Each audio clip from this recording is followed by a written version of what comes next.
Hello, everyone. My name is Garry Turner, and this is my end of course presentation as part of the Possible Futures Intro to Decolonial Sustainability course. I've given my end of course presentation a title, which is Moving from Walking Dead to More Alive. And hopefully, the context and the meaning behind that title will come to the fore as I go through this presentation. And the first part of this presentation is really around the past and my own learnings as I've gone on this journey through the Intro to Decolonial Sustainability course. What I'm going to do is use a mix of different media to try and bring my experience to life. And first of all, I'm going to start with a message to my pre-expedition self. I'm going to try, in the spirit of the non-linearity of the course, to try and not be too linear in how I present to you all today. So I'm going to jump straight over to one of the rawest and most challenging parts of my message to my pre-expedition self, which is expect the learning of this course to get more up close and personal than you can ever imagine. And of course, I'm referencing the terrible continuing unfolding events in Gaza, and alongside a whole range of other imperialist conflicts which are completely unnecessary today. There's also another element around vulnerability not being enough. This is a message I would give to my pre-expedition self. Done a lot of my own inner work around vulnerability, had a podcast around it, but being vulnerable in a Western context is not enough to be able to get the most out of this learning experience. There's also an element here which was you will experience pre-expedition Garry, new relationships in new ways that are totally countercultural to all of your conditioning, whether that's conditioning through education, through the workplace, etc. Also, you will contemplate your future in the most complex and confusing of ways, and very often. In addition, despite the advance warning from the navigators, it's very clear at the outset of this course that it's going to be very uncomfortable. But I did not expect, and this is a message to my pre-expedition self, that you will question, feel, and lose who you thought you were and are very often. So it's not like a one-off moment of ego death or, okay, oh, hello, this is a new bit of learning. Like there's continuous and repeated shedding continuously throughout this learning experience. And the last one on this particular page is you thought you knew, Garry. And what I mean by that is I had an insight into the learning. I've had experience of the learning that comes through this Intro to Decolonial Sustainability course from previous iterations. However, I did not have any idea the depth and the pulling about, the prodding, the pushing, the pulling that I would personally experience going through this experience as a full expeditioner in a co-learning experience. So this is the first page of messages to my pre-expedition self. However, there's more message that I would give to Garry Turner in advance of going on this journey. And that would be that, Garry, you will transform and fall over at regular intervals during the course. Do not run away from the experience. Stay in it. It's part of the growth. In addition, you will find your voice in new ways. However, you will still need to work on how best to leverage this in terms of centering just relations, in terms of trying to help bring different narratives and imaginings and creativity to a very extractive sector, of which I, of course, frequent in terms of chemicals and the extractive industries. You will start to understand how to find moments of joy and deep connection, even in the depths of unfolding Western collapse. This is a huge ongoing learning area for me, but a critically important message to my pre-expedition self is, as painful and difficult as this journey will be, there are moments of freedom and joy and connection that come. And yeah, that's definitely one of my biggest messages. This is another one which actually makes me quite emotional, is you will appreciate non-human relationships in new ways, respecting your teacher Winnie in ways that you never expected. What I mean by that is, and bless her, she's lying over here just away from me as I'm recording, Winnie has continuously and consistently reminded me of what unconditional love looks and feels like, of what it means to not be wrapped up in your own ego, in your own fears, in your own entitlement. And I'm talking about Garry and my pre-expedition self and my current self, as I mentioned that. Another thing I'd give a message to pre-expedition Garry would be, you will feel lonelier than you've ever felt at times, yet you will also feel the freest you have ever felt at times. And that paradox, that dance between who I am before the expedition, who I'm becoming, and doing that in community, in a co-learning environment, whilst being continuously stretched and challenged, is a massive message to my pre-expedition self. And finally, as I wrap up, the message to pre-expedition Garry would be, you will, as advised at the outset, feel very uncomfortable and often. Allow yourself to sit in, feel, and let go of those different circles and cycles and seasons of feeling and challenge and stuckness, because they are continuously leading to your growth, Garry, and part of who you're becoming at this stage before the course, and that will continue going throughout, and at the end of the course. So they're 12 areas, all intersecting, all wrapping over each other, that I would be giving to pre-expedition Garry. And as I go on to the next phase of this presentation, all of what I've described is not allowed, is not welcomed, is not given space to in most Western corporate spaces. And I think that's where the gift is in this Intro to Decolonial Sustainability course.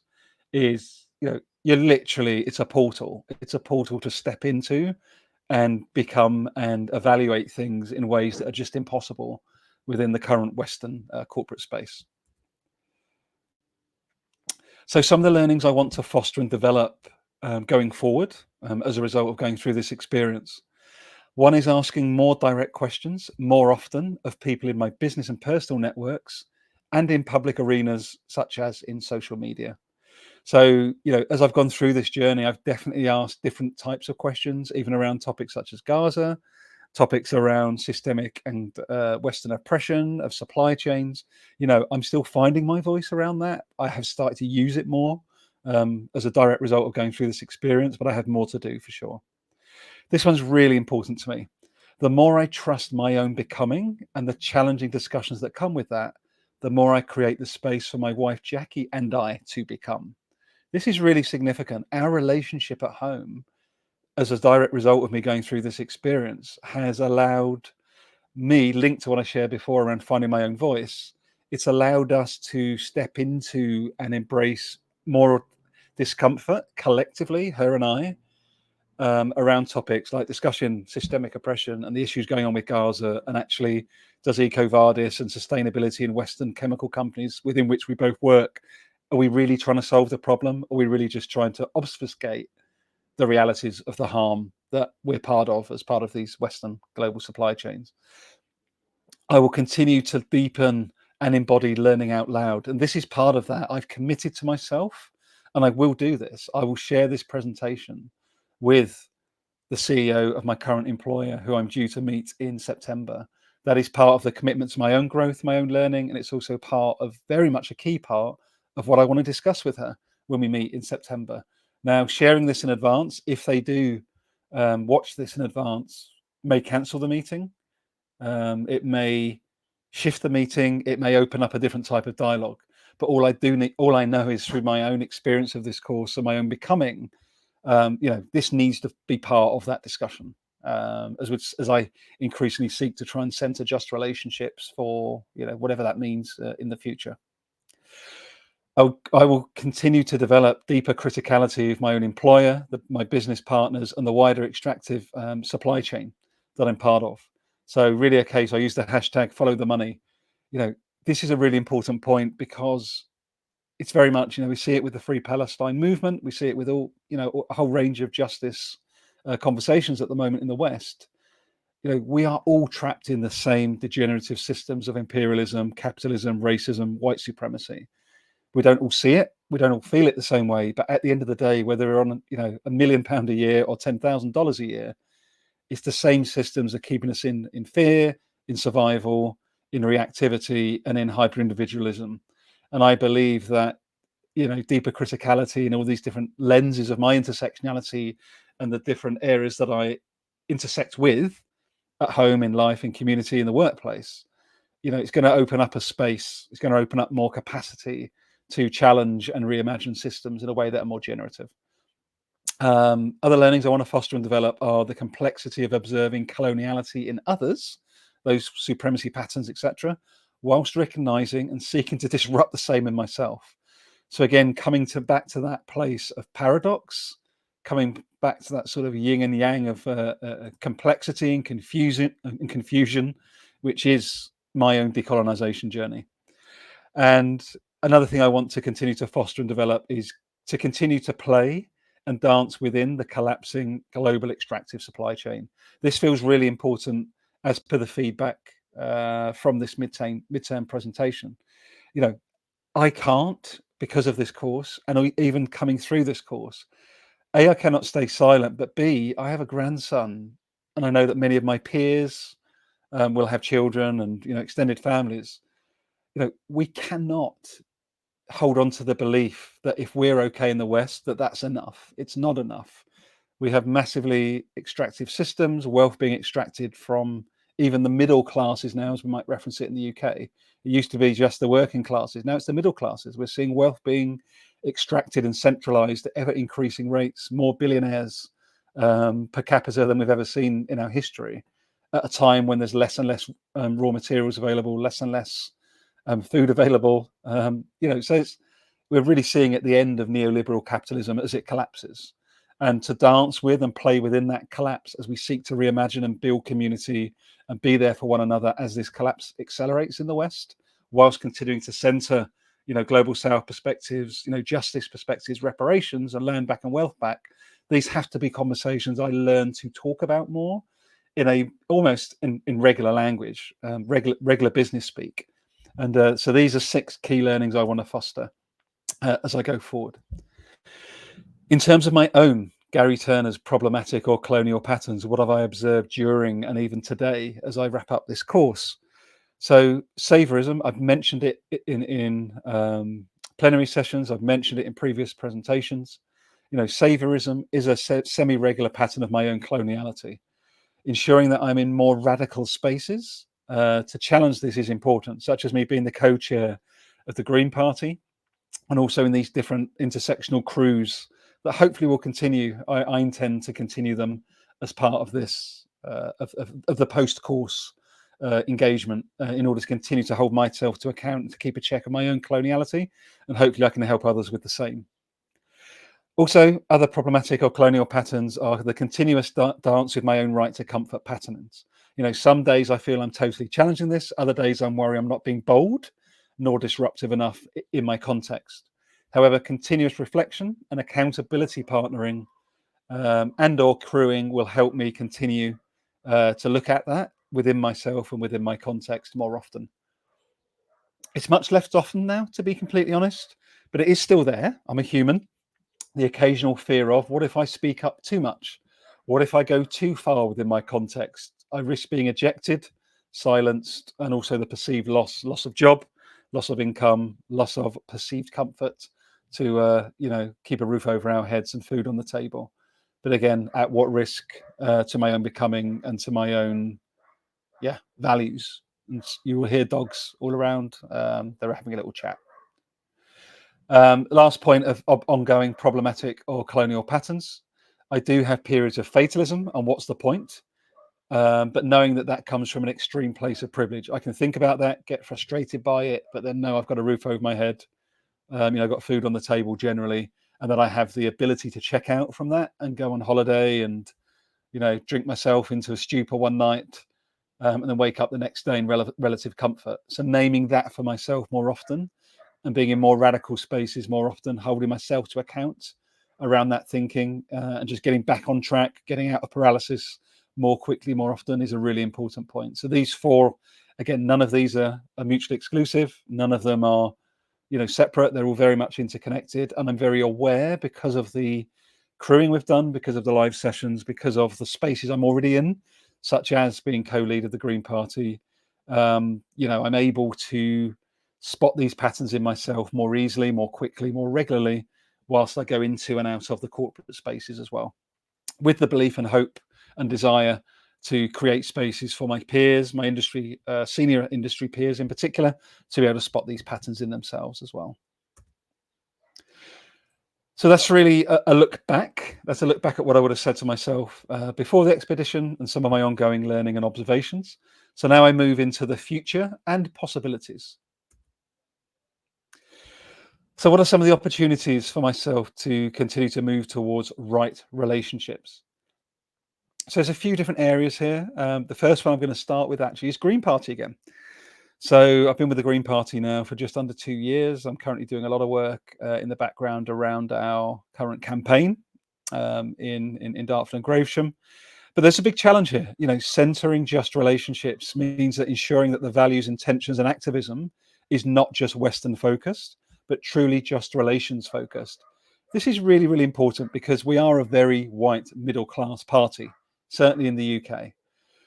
That's a massively problematic challenge. It's clear that we're not inviting challenges yet and it doesn't feel safe enough clearly for intersectional humans from our local community, from disability, from non-binary communities, from Black and brown and Asian communities.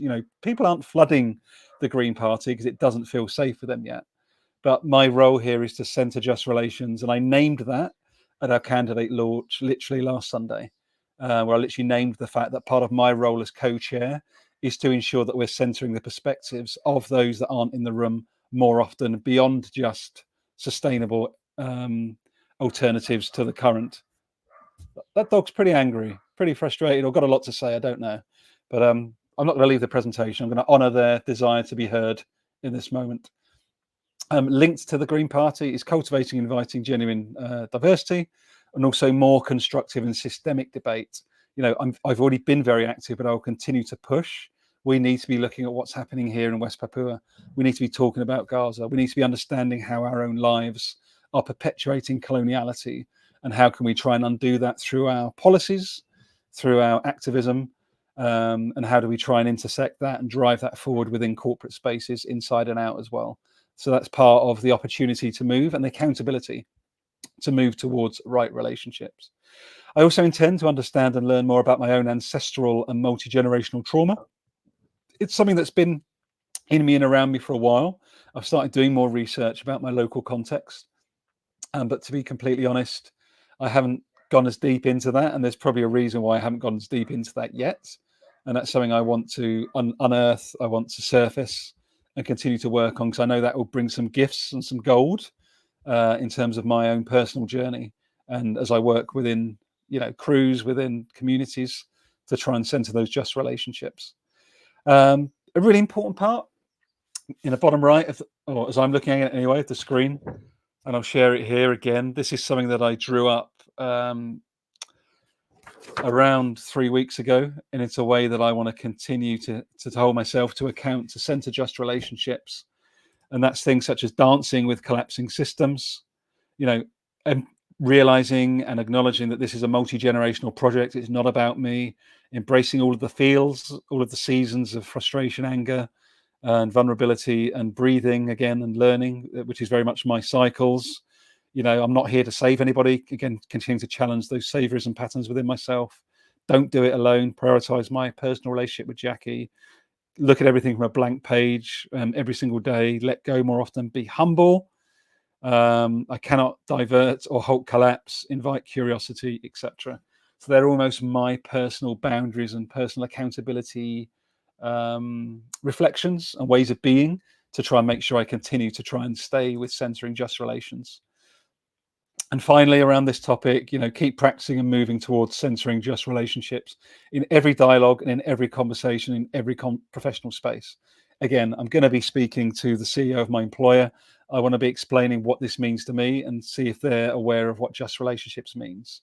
Are they willing to try and bring this conversation into our, how we price our business, how we fund our CSR activities, how much more of our profit can we actually redirect to healing and reparations as we potentially even reimagine what our business model is and what it should be if it's going to be existing post collapse, which is currently underway. So that's a sort of smorgasbord of opportunity that I have to continue to move towards right relationships. Other aspects of accountability towards moving towards right relationships, and here I center the possible futures cruise messaging around what does it mean to be in just and right relationships. Applying decolonial sustainability means suspending the firm's operations, conducting multiple streams of independent investigations, lodging prosecutions and going to trial, making reparations, implementing structural changes, demonstrating a new corporate and operational processes to avoid such violations, and restarting the firm's operations. This is going to be really, really radical and really challenging, but I've got it in this presentation for a reason. I want my CEO, who I know is a good human being, who I know is creative and got their own vision of what the future could look like. I want to bring this into that conversation in September. I want us to be able to have an adult conversation around the harm that's being caused by the business that we run, that we all make money from, that we all put food and roofs over our head because of it. But how can we reimagine? How can we be much bolder?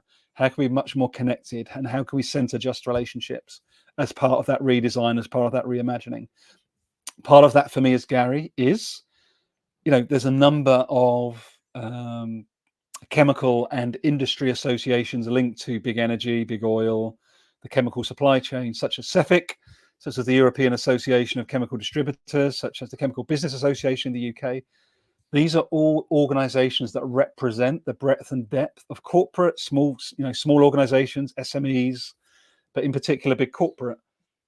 They've got huge lobbying opportunity to government, right? And that lobbying opportunity doesn't lobby decolonial perspectives at the moment.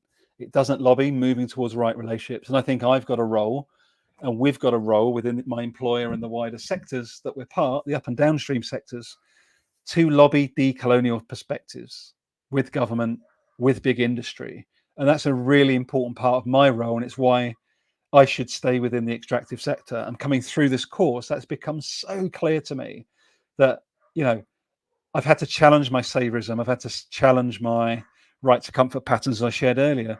But I really believe going through this course, this is a really clear, embodied reason. Dog's a bit annoying now, to be honest. I'm sure they've got a lot to say, but hopefully someone's hearing them. Because there we go. I'm going to honour them again. So the power to lobby the government, seeking to influence these different bodies is part of my role. And I believe that within my employer, if they are brave and bold enough and willing to engage in this conversation more deeply, and then our up and down supply chain also willing to engage in this more deeply, there's huge transformative potential. Bearing in mind, as one of my hashtags, change is an inside job, we need mindset change if we're going to see anything like business organization and systemic change. The human beings with the power, with the access to resource, need to be able to go inside, and that's part of my work, is to hold space for them to do that. And then potentially then look at some form of intro to decolonial sustainability course as a bridge to try and help corporations step into that. If that was something that felt just and was set up in a safe enough way, in a way that minimizes harm, huge potential. But that's part of my becoming is to center accountability to just relationships through these lobbying bodies that are linked to my sector. Another part of my accountability to moving towards right relationships is keep questioning outsourced platforms and the integrity of them, such as EcoVadis, such as Together for Sustainability, such as a whole range of ISO, the International Standards Organization, such as RSPO, Roundtable for Sustainable Palm Oil. There's a lot of these outsourced third-party organizations that are led and organized and influenced by a lot of multinational power. But we have to ask the question, and I have to keep asking the question, links to me finding my voice and continue to use that, pragmatically, empathetically, powerfully, is to say, hey, are these platforms really about centering just relationships? Are they about real change? Or are they just about obfuscating and getting the box ticks for the investor? And is it just for marketing collateral? We've got to be really honest, really grown up around that. And that's the sort of conversation I believe I have an accountability to lead and be part of. within the extractive industries. Another part of this is it's not a money issue. It's never been a money issue, and I've never been clearer going through this course and my own development over the last 3 years. It's only ever a will issue. Why? Because governments print money at will. So that's a really important reflection for corporate spaces. Again, for my own organization, for my own C-suite, for those in the up and downstream chemical supply chain and the wider global supply chain that wraps that. Let's remember it's not about money. It's only about will and the willingness to do that inner work around our colonized mind, our colonized thinking, and the colonial structures that we are all part of, which this course is so powerfully helping us spotlight and understand. Last couple of things on this slide. I then also have up here around reducing harm. That's the number one factor, while I'm here. I might be gone tomorrow, who knows? But for as long as I've got a waking breath, part of my role here around accountability to move towards just relationships it's about trying to reduce harm. And by these other things I've mentioned are all ways of trying to reduce harm. And again, a way that we can do that, again, huge leverage, is the suppliers and or customers of my employer and our customers. There's massive transformative potential and harm reduction potential by us getting everyone around the campfire, getting the Pfizers, the Tescos, the Unilevers, the Wilmars, the Coca-Colas, the Maersks, the Ineoses, the BPs, my own employer. It's not enough to have an outsourced initiative around, a platform where everybody can share their data and try and work towards scope 3, whatever that means in the future. We've got to come together as C-suites across sales, marketing, CEOs, CFOs, chief commercial officers, HR.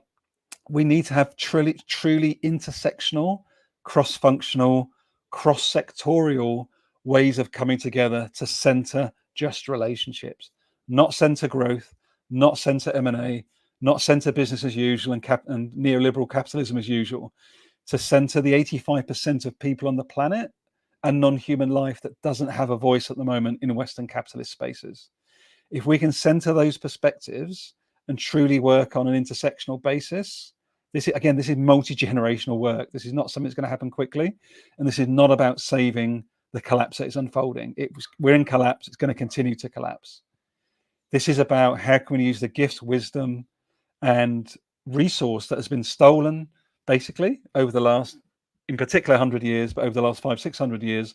How do we start to reparate that? How do we start to look at giving land back, wealth back through these corporate structures in a way that is humble, vulnerable, co-creative, imaginative, and in a way that actually allows my grandson and all of our families, but in particular the centering of the Global South perspectives, to have something healthier, more well-being based, that matters, that serves life in more of a life-serving way in the future.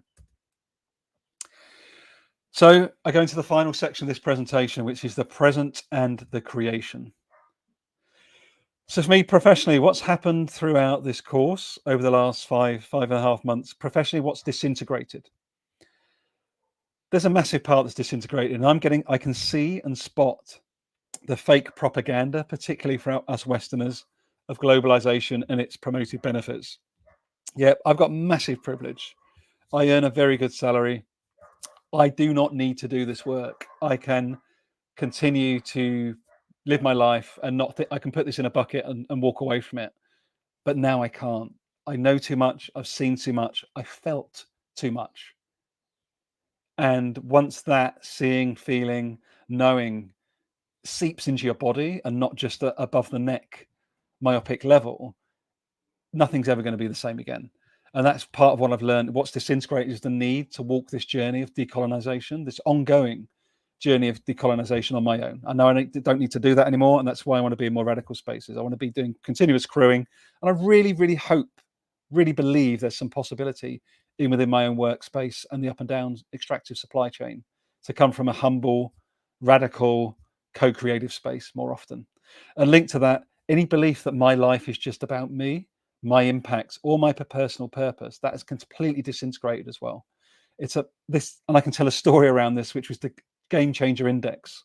It's a wonderful psychometric tool, if it were. It's much better than Myers-Briggs, etc. But this tool really helps you measure proclivity. So what gives you energy? In what spaces do you get energy? And in what functions and roles? 2 years ago, I was in massive game changer energy, which meant I had all the big ideas, I had the big vision, I could co-create and bring people towards a future they couldn't see for themselves. I redid that report 3 months ago, and my energies have changed massively to what's called playmaker. So I've gone from being all about me, all my big ideas, and trying to drive people towards a vision, and all about how do I convene spaces? How do I bring people together to try and co-create and sense into yet unsensed futures? And that is an incredibly potent place for me to be, in a place that I love being in more often. I'm doing it within the Green Party, I'm doing it within Neighbourhood Watch. The potentiality for me to do that within my employer, that's a discussion I'm going to be having in September when I meet the CEO. And all of this has come from that letting go, that regular ego death that I've experienced, and it has been painful and harmful and really hurt on the inside at multiple occasions. But I really believe that that ego death happens more often, more quickly, because I know that I'm part of something. I know it's not just about me, and I don't need to walk that journey alone. That's massively disintegrated for me. My belief that the extractive industries could change their ways, that the mindset of power holders could want to change en masse, linked to the saviorism bit, like that's disintegrated completely, right? We are in collapse. I know it's in collapse. What I see the potential for is reimagining, co-creation, etc. So that's completely disintegrated. That in my own being, my own thinking, that the industry could change en masse towards something more generative, like definitely gone. Finally, what's professionally has disintegrated, a huge reduction in the degree of fear in all areas of my life, home, work, and in wider life.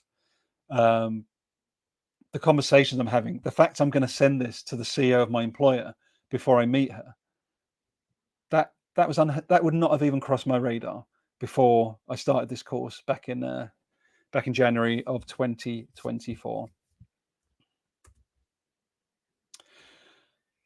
Professionally, what is currently disintegrating, the big one here is my personal arrogance, including saviorism. So the arrogance that, and this is all intersectional again, right? It's all connected. The belief that it's about me, about my legacy, and this sort of thing. There's a level of arrogance linked to that. Whereas now I'm just very much in a place of real humility, but that still needs work. I still need to stay conscious of that arrogance and that saviorism. What's also currently disintegrating is staying quieter and more silent on topics that matter at work, and also especially in the world. So things like talking about Gaza and saying, hey, where are parts of our supplier base and our customer base? Where is follow the money? Where are we benefiting from harm being caused by stolen lands in Palestine, for example? That's a very real conversation that needs to be happening more often. I need to find more courage and more capacity to step into that, and that is part of my ongoing works I've already mentioned. But that is definitely currently disintegrating. Soothing others' comfort is a big one for me. I've definitely noticed over the last few months that I want to get in there and make people feel comfortable whilst they're in their own melee, while they're in their own discomfort. And I'm like, no, that's your work, that's your opportunity, that's your becoming unfolding for you, and that's not my role. In fact, it's bad, it's toxic for me to try and sort of come in as a savior to try and say, hey, no, you're all good, don't worry about it, this bit's really good in what you've done. It's like, no, let them sit in that pain and discomfort, because I know the value and the goodness and the nutrients that are going to come out the other side of that. I would say that my ego, I've suffered, again, a number of you know about this, I've suffered, and I would say been lucky to experience repeated and regular ego death throughout this course. At least 4 occasions I've been holding my head in absolute pain and agony of like, oh my God, I can't believe I didn't see this. This is painful. I don't want to feel this, but allowing myself to feel that, knowing and believing that there's going to be learning and insight on the other side has been a huge learning, but that's still ongoing for sure. That is still ongoing. I know I've got an ego. I'll never be ego-less, but that is definitely ongoing. And further links in the change of my colonized thinking and being, my ability to see, sense, and spot the patterns of my own coloniality is massively advanced today compared to where I started the course back in January. And that's even more profound from the fact that I'd already been doing a lot of work on that in the couple of years before. What else is disintegrating is the need that I need to act, be, or conform to any one version of myself in any context. That pluriversality, I can be and I can show up, and I can be multiple versions of myself all of the time. And I think one of the best ways of showing that, and I'm going to do a video on this, is there's a card. My internet is sort of dropping in and out. I'm not sure if you're seeing that. But in essence, it's a business card where I've blacked out my employer, I've blacked out my main job role. And before this course, I've done a lot of inner work around this. I was still acting as that version of Garry in the main, within the workplace, within the up and downstream extractive industries. Whereas today, I've got 4 business cards. I've got my side hustle, my Hexo Change, Human Exponential Organization. I've got my Green Party co-chairmanship. And I've also got my Neighbourhood Watch coordination volunteer work. All of that is really active. All of that's really radical. It's very outside of the culture that I've been conditioned with. And I'm really showing up with all of that intersectionality more often in every breath, in every part of my life. And I think the last thing is really what's disintegrating is boundaries. Boundaries and borders between function, sector, and geography. We know that, borders are made up. Country geographies are all made up. It's all completely made up. And just acknowledging and sitting in that and just viewing that and observing. I've really turned into an observer of my own life more often in all of these different contexts. And that's a really, really fascinating place to be. But that continues to be a disintegration as well. Excuse me. Professionally, what still needs to disintegrate? The occasional Stockholm syndrome, without a shadow of a doubt. Despite knowing consciously when these moments are unfolding, it's still there. I am part of a capitalist system, a neoliberal capitalist system. I'm making my money from some of the most harmful supply chains on the planet. So can occasionally fall into that. Yeah, but I still got to put food on the table, still got to put a roof over my head, which is true.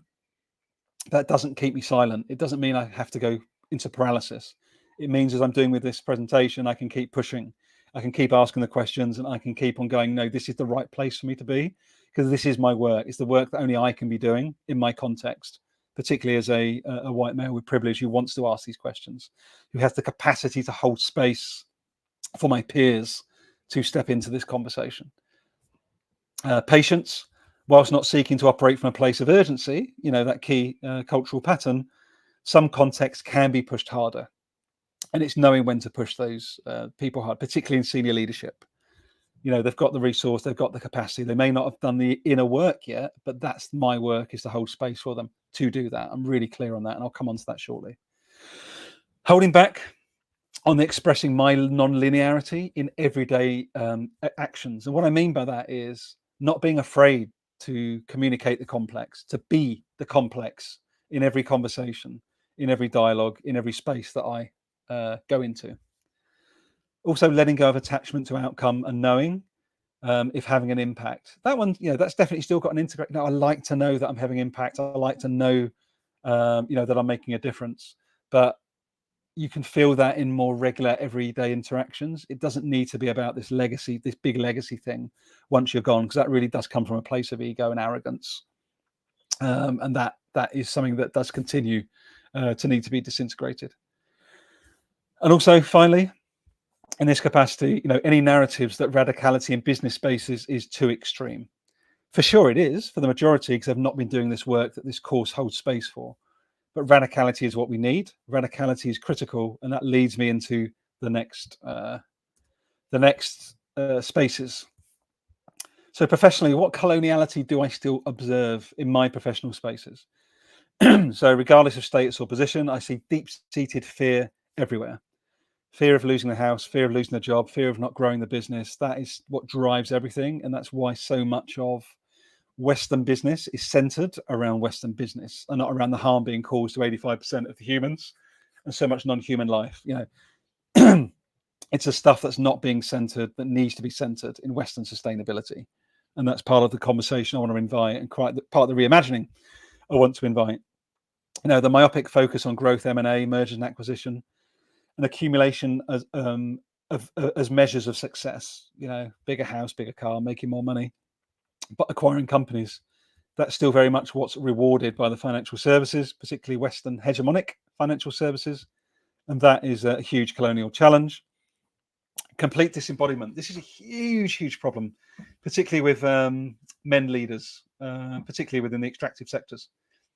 Complete and utter disembodiment. The majority of people, especially senior leaders with power, live above the neck. There's not a connection to head, heart, gut.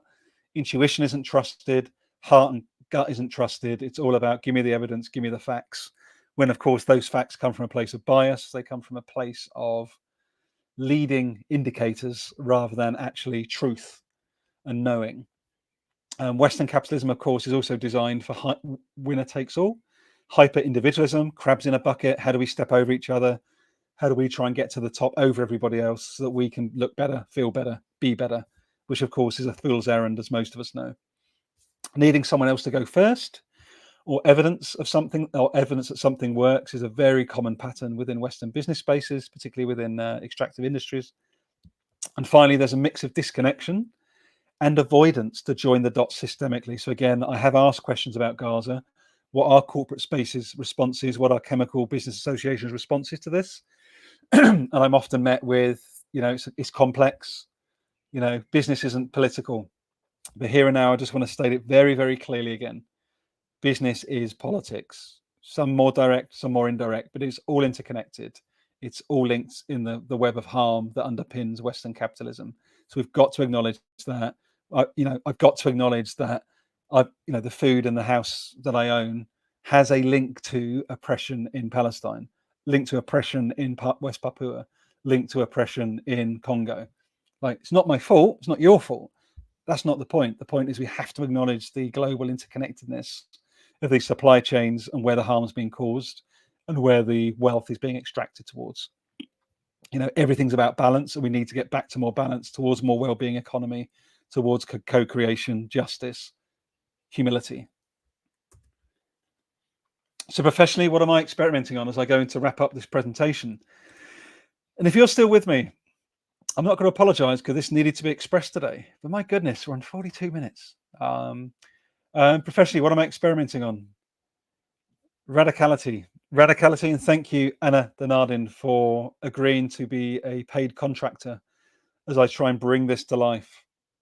Radicality is my main experimentation project, part of Hexo, but this is in essence a co-creative ecosystem of collaborators that I want to invite into the world, invite into Western spaces to help the journey for particularly extractive senior leaders and executive leaders and their organizational structures to move towards more decolonial structures, thinking, ways of being.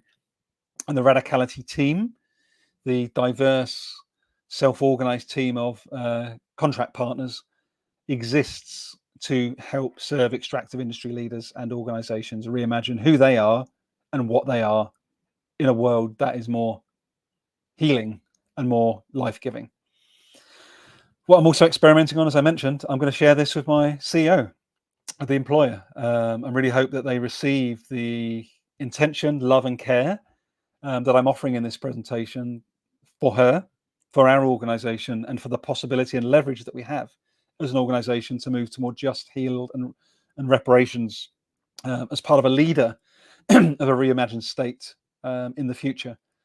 And the other thing I'm experimenting in is with the networks. So network effects is critically important here, is how can I bring together in community executive leaders, senior leaders up and down the executive supply chain, where they can take their mask of fear off, they can take their masks of professionalism off and just be human without all of that conditioned weight from financial markets, etc., and just go, right, what do we need to work on? What aren't we working on to center just relationships and just perspectives?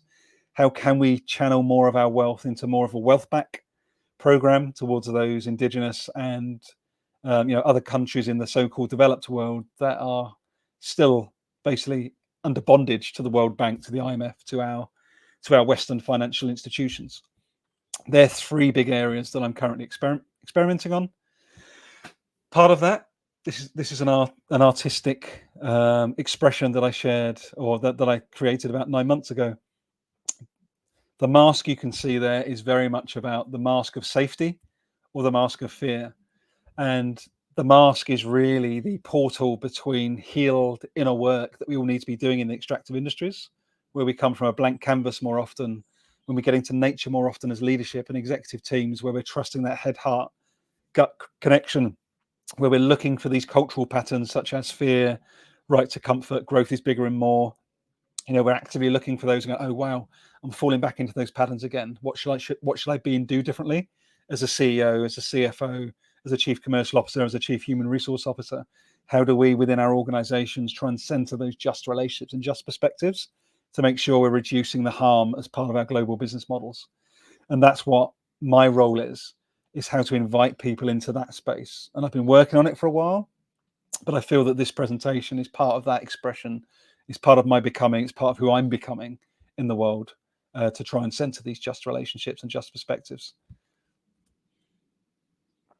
Another thing I want to share with you, and again, thank you, Anna, for any of you that's gone through this course that are watching this presentation, you will well know the amazing work from the Navigators and the Possible Futures crew around the masks, which were shared earlier in the presentation. As part of the course, the Intro to Decolonial Sustainability course. I wanted to ask for Anna's blessing as part of the crew. Would she be open to creating some personas for me as part of how I want to reach these extractive CEOs, senior leaders, executive leaders, senior leaders within the up and downstream extractive industries? So I've created 6 personas. And what I love is that Winnie, a bit like the other dog over the back here, Winnie very kindly helped offer her contribution to my narration for JP, who is a global business director at a €6 billion energy company. These are not real people, although the persona has 80% truth in terms of how they act, how people act around them, their personal life setup. So these are a coalescing, these 6 personas are a coalescing of real behaviors and lives that I interact with intersectionally across the extractive industries. And what I'm going to do, if this works, I want to share with you JP.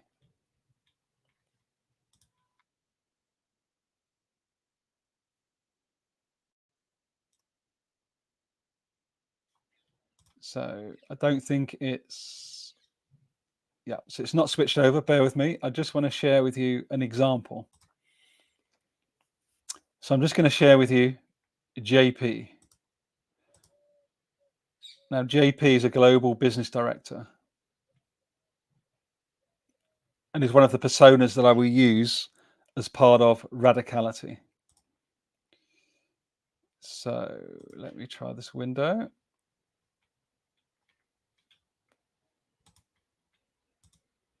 Here it is.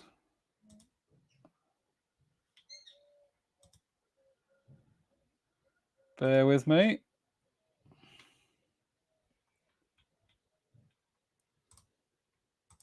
A global business director at a euro 6 billion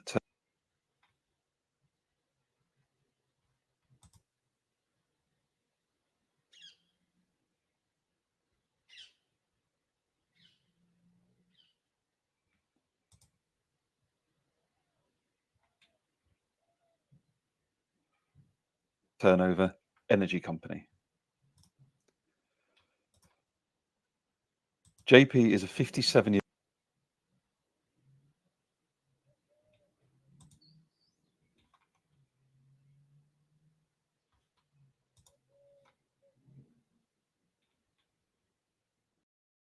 old cisgender white man.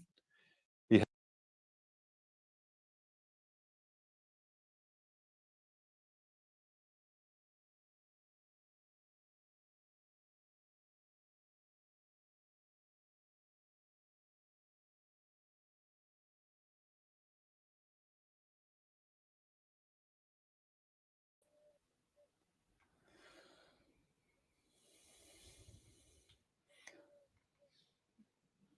My internet is really playing up now, which is a shame.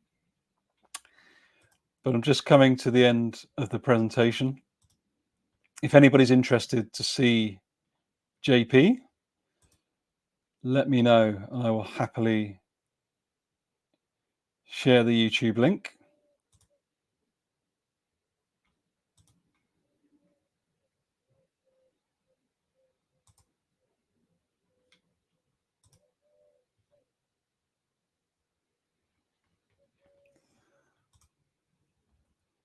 So let's go. Other ways that I'm looking to, what other things I'm experimenting on is poetry. It's creative expression in different ways. I've done quite a lot of poetry over the recent months and years. And other things I'm experimenting on are how to communicate in a systemic, interconnected way on my professional platforms. For example, talking about the fact that we are in a state of Western collapse. Biggest rise in food bank usage in the UK at the same time that more and more wealth is being extracted from those that are working, as we can see in the valuation of the top 100 companies on the FTSE 100 stock exchange. I was going to narrate this poem, When Is Enough Enough, but the internet connection is not great. So I will, again, will pass on that. I just want to say thank you. Thank you to all of the Possible Futures crew. Thank you, Samantha. Thank you, Anna. Thank you, Louisa. Thank you, Chris. My brain's just completely gone.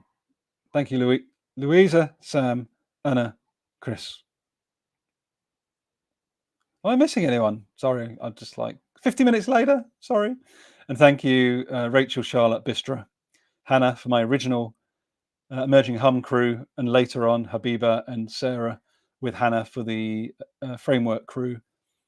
This has been a life transforming experience. It continues to be a life transforming experience. And I'm grateful to all of you for the co-learning, to the crew for something that truly is otherworldly. And I look forward to keeping in touch with you all. And if you want to stay connected, let's do so. And again, this was moving from Walking Dead to Fully Alive, or More Alive. Garry Turner's Possible Futures Intro to Decolonial Sustainability, final presentation. Thank you.